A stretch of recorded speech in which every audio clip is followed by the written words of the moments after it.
Hello everyone, this side Shilpa Malik and my YouTube channel is Malik Physics by Shilpa Malik। बेटा हमने last video में resistance के बारे में किया था कि रेजिस्टेंस किस किस फैक्टर पे डिपेंड कर रहा था। तो हमने किया था कि रेजिस्टेंस जो है वो लेंथ के डायरेक्टली प्रोपोर्शनल है, तो it means R is directly proportional to L। And second factor हमने किया था कि रेजिस्टेंस जो है इनवर्सली प्रोपोर्शनल है एरिया की। तो ये हमारी दो इक्वेशन बन गई बेटा। जैसे रेजिस्टेंस डायरेक्टली प्रोपोर्शनल है एल के और इनवर्सली प्रोपोर्शनल है ए के, फ्रॉम इक्वेशन 1 एंड 2 अगर मैं इनको कंबाइन कर दूँ, फ्रॉम इक्वेशन 1 एंड 2 मैं इनको कंबाइन करूँ तो आर डायरेक्टली आ गया L upon A.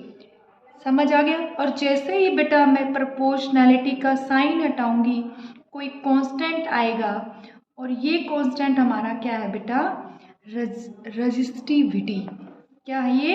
Proportionality constant, proportionality constant and called, और इसको क्या कहा जाएगा, रेजिस्टिविटी। रेजिस्टिविटी कह लो या फिर आप स्पेसिफिक रेजिस्टेंस भी बोल सकते हो और स्पेसिफिक रेजिस्टेंस भी कह सकते हैं। तो यहाँ से ये है क्या बेटा, इसको बोलोगे क्या, रो। क्या बोलोगे बेटा, रो। कि अगर R डायरेक्टली है L के, इन्वर्सली प्रोपोर्शनल है A के, जब हम दोनों इक्वेशन को कंबाइन करते हैं तो R क्या आ गया, L बाय A। और जैसे ही मैं प्रोपोर्शनलिटी का साइन हटाया, that is rho, R is equal to rho L upon A। ठीक है बेटा। तो यहाँ से जो ये रेजिस्टिविटी आ गई, इसकी डेफिनेशन क्या लिखोगे अगर पूछा जाए, डिफाइन रेजिस्टिविटी। रेजिस्टिविटी, अब मुझे खुद बताओ बेटा कि अगर लेंथ 1 मीटर हो, लेंथ कितनी हो, 1 मीटर हो किसी वायर की, और उसका एरिया जो है वो 1 मीटर स्क्वायर हो, तो हमारा रेजिस्टेंस किसके बराबर आ जाएगा, रो के बराबर आ जाएगा। मतलब रेजिस्टिविटी रेजिस्टेंस के बराबर आ जाएगी। कब? जब लेंथ 1 मीटर है और एरिया 1 मीटर का स्क्वायर है, तो हमारी जो रेजिस्टिविटी है वो रेजिस्टेंस के इक्वल हो जाएगी। तो हम क्या डिफाइन करेंगे रेजिस्टिविटी में, हम क्या लिखेंगे, it is defined as the resistance, it is defined as the resistance offered by the substance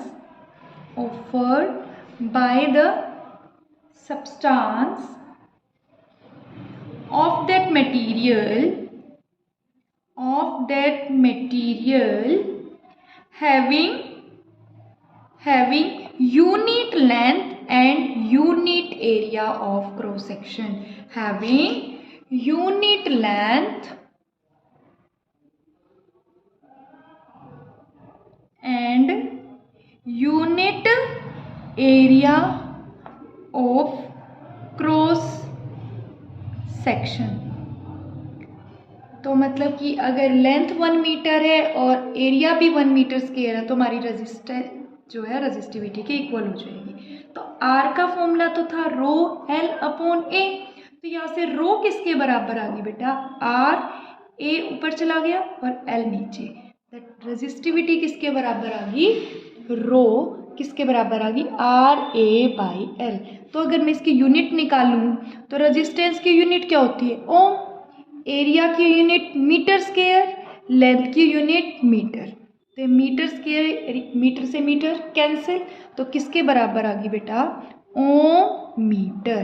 तो इसकी यूनिट क्या आ गई, ओम मीटर। तो हम क्या लिखेंगे, जो एसआई यूनिट है रेजिस्टिविटी की, वो कितनी है बेटा, ओम मीटर। यहाँ तक क्लियर हुआ बेटा कि हमारी एसआई यूनिट क्या आ गई, रेजिस्टिविटी की, ओम मीटर।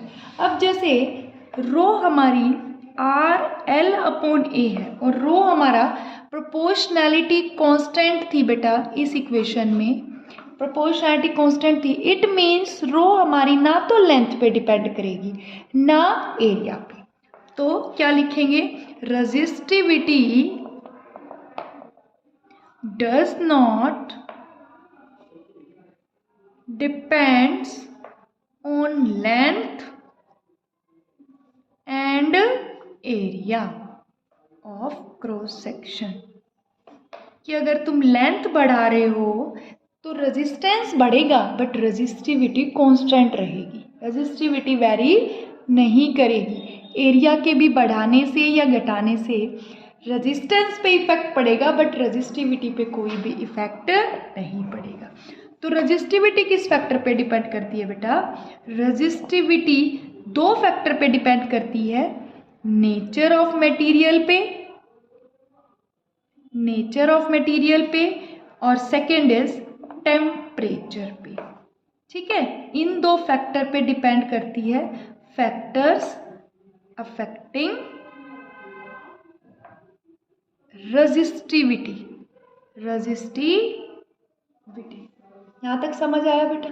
Factors affecting resistivity.